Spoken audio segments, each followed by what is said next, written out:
अच्छा, उसमें आप जोड़े जाते हैं? हाँ, उसमें हम जोड़े जाते हैं, काम में जोड़े जाते हैं। जहाँ पर अभी टीचरों ने काम करने से मना कर दिया, वहाँ पर हम लोगों ने काम किया। बीएलओ, मैं खुद बीएलओ हूँ, उसमें हम जोड़े जाते हैं। छुट्टियों में भी हमें जाना पड़ता है, तहसील से फोन आ गया आप आइए।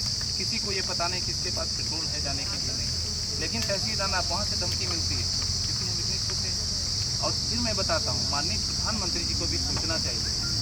अभी आपने 11 साल सुशासन के पूरे किए, आपने जहाँ पे मजदूरों के भी मानक तय कर दिए कि उनके शोषण ना हो। क्या हमारा संविधान किसी को शोषण करने का अधिकार देता है? आखिर संविधान कभी जब बना होगा तो जरूर यही रहा होगा, कहीं न कहीं शोषण होता होगा।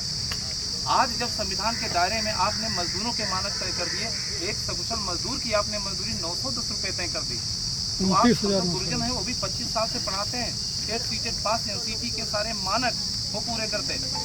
एक देश में अलग अलग व्यवस्थाएं क्यों? आपने उत्तराखंड में हम जैसे को टीचर बना दिया, और यहाँ पर हम लोग एक टीचर से भी गए गुजरे। एक सफाई कर्मी को जो हमारे यहाँ पे झाड़ू स्कूल में लगाने के लिए आता है, उसको 40-50 हज़ार रुपये।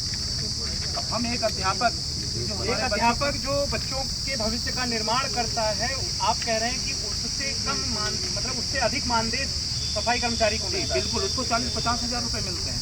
जो हमारे विद्यालय में हमारे स्कूल खोलने से पहले वो झाड़ू लगाता है, उसको 40-50 हज़ार रुपये मिलता है। उसका सम्मान है, लेकिन हमारा सम्मान नहीं है। मैं यही सोचना चाहता हूँ, आखिर ये कैसा विवेक है माननीय मुख्यमंत्री जी? हम तो आपके बच्चे हैं, जो भी आप काम देते हो, चाहे महाकुंभ हो, हम लोगों ने स्वेच्छा से, जहाँ पर आप बुलाते भी नहीं वहाँ पर हम लोग करते हैं। लेकिन एक इतने बड़े आप स्टेट के, इतने बड़े एक राम राज्य की परिकल्पना करने वाले हमारे माननीय मुख्यमंत्री जी, सबका साथ सबका विकास करने वाले, आप एक विभाग जो 24-25 सालों से जिसने अपना पूरा जीवन दे दिया, आज वो अपने बच्चों के लिए, अपनी बच्चियों की शादी के लिए, आज उनकी ज़रूरतों के लिए, आज उनकी पढ़ाई के लिए आपसे गुहार कर रहा है, और आप संत होकर के एक गुरु को नहीं सुन रहे। यहाँ पर अगर कोई और बैठा होता तो मैं मान सकता था, उसके कोई विभाग अनुभाग चाहे अलग होते होंगे, लेकिन आप तो सीधे हमसे कनेक्ट हैं। आप भी अगर आज मुख्यमंत्री बने तो गुरु की परंपरा की वजह से बने। आप गोरखनाथ पीठ के, मैंने आपका ट्विटर अकाउंट देखा है, मुख्यमंत्री बाद में लिखा है, लेकिन गोरखनाथ पीठ के आप सब जो वहाँ के मठाधीश है वो पहले आपका लिखा है। आखिर आपके गुरुओं में आज हमको अन्न जल त्याग करके भूखे बैठना पड़ रहा है। ये कैसा है? 19 दिन यहाँ पर तपे हैं।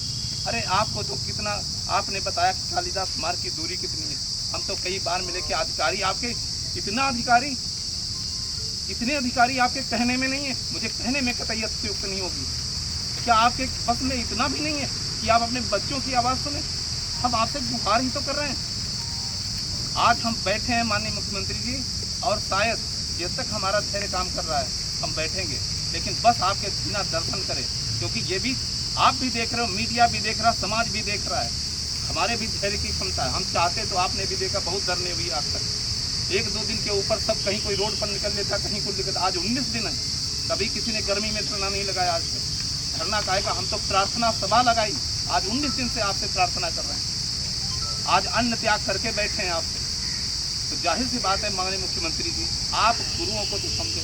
जैसे हमारी बहन ने बताया, शामली डिस्ट्रिक्ट में सबसे टीचर का इसने अवार्ड पाया। हम लोग भी कितना बेस्ट देते हैं। सारे स्कूलों के आप मानक निपुण कक्षा 1-2 की क्लास हमारे पास हैं। स्कूलों से जब गांव में कोई जाता नहीं है सरकारी टीचर बुलाने के लिए, हम लोग गांव के वहाँ बुला के लाते हैं। तब आपकी छात्र संख्या अनुपात, अब आपने बताया जो छात्र शिक्षक अनुपात, आप उसमें हमें जोड़ते हो। जब भी सीट की बात आती है तो आप उसमें जोड़ लेते हो। जहाँ पैसे की बात आती है हमको मजदूरों से भी बदतर कर देते हो। हमारे घरों में कुछ भी हम काम करवाते तो 500-600 रुपये नीचे कोई मजदूर नहीं लेता। यहाँ तक बढ़ाइए और राजगीर मिस्त्री तो 700-800-900 रुपये लेते हैं, तो हमें कितना मिलता? 300 रुपये।